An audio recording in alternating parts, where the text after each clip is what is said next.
Here's Terry, for example. She says the real issue is not that what is happening in Los Angeles is not an emergency. Can a president by fiat declare an emergency with no accountability? What determines the facts of the emergency? Who has any jurisdiction over that? Yeah, so it's a great point. And, I think you or I might have an intuitive sense that there should be some review of that to Hmm. make sure it really is.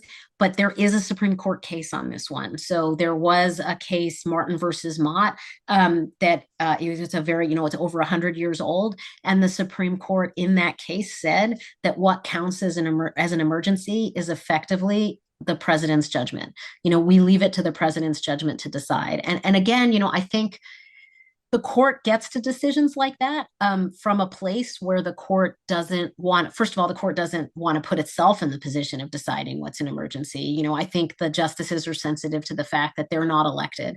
And so I think that's part of it. And I think part of it is this desire not to find themselves in a confrontation where the court says, it's not an emergency. President thinks it's an emergency. And if the president truly thinks it's an emergency and calls in force, then the president would be defying a court order. So again, I think the case law is pretty clear on this, that it's up to the president to decide whether we're in an emergency or not. And I do not think this current Supreme Court would overrule that case. I think they will adhere to it.